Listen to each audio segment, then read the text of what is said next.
জলমগ্ন গোটা ধূপগুড়ি পৌরসভা, একের পর এক সমস্যায় জর্জরিত পৌরবাসী। রাস্তাঘাট থেকে শুরু করে শোবার ঘর, এমনকি রান্নাঘর, সব জায়গাতেই জলমগ্ন। পানীয় জল থেকে শুরু করে দৈনন্দিন নিত্য প্রয়োজনীয় সমস্ত কিছু এখন নোংরা নর্দমার জলে ভর্তি। অভিযোগ, পৌরকর্তা থেকে শুরু করে কোনো আধিকারিকের দেখা মিলছে না। ভোট আসলে এদের কদর বাড়ে, তবে ভোট মিটে গেলে দেখা মেলে না কোনো জনপ্রতিনিধির।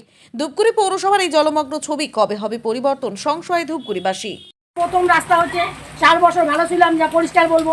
তারপরে থেকে জল চলছেই, জলের কোনো সমস্যা নাই। শীত আসবে হবে, বর্ষা আসবে, আর কোন দিক দিয়ে কী ব্যবস্থা করা যাবে? ওদের ব্যবস্থা নেই।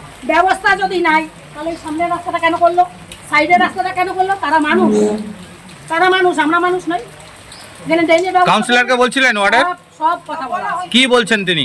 সব বলা হচ্ছে। চন্দনকে ডাইকে নেওয়া হয়েছে, ইঞ্জিনিয়ার নিয়ে আসছে, জেনারেটর বলে কিনবে, জেনারেটর কিনবে, ঠিক আছে আমরা দিচ্ছি। কেন জলটা কেন জমছে কি মনে হয় আপনাদের? আমাদের মনে হয় যে কোনো জল নিকাশির কোনো ব্যবস্থাই নাই, সেগুলো ব্যবস্থা করেই নাই। মানুষ কথা দিচ্ছে, মানুষের কথা মতো রাস্তা করতেছে। আমাদের যেটা অবস্থা হবে সেটা ওরা ভাবে না, কারণ আমরা মানুষ নই।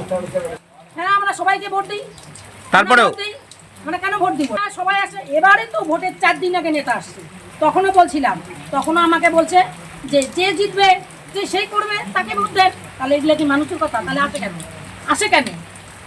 আমি যদি কর্মী হয়ে যদি ভোট দিতে না যাই, পরবর্তীতে আমাকে যদি দেখে আমি ভোট দিতে যাইনি, আমাকে তো বলবে ভোটেই যান নাই। ভোট তো আপনি বিধায়ককে ফোন করেছিলেন? হ্যাঁ, করেছি। কি বলছে? আমাকে বলছে যে দিদিভাই কি সমস্যা।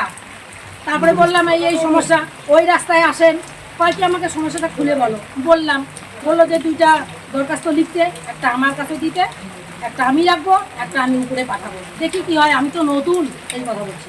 4 দিন হয়নি ফোন করা, এখনো যদি বলেন আমি ফোন করে দিই। মানে কোনো নেতাই আর আসেনি একবারও? কেউ না। আপনার নাম? আমার নাম রেণুকা পিড়ি।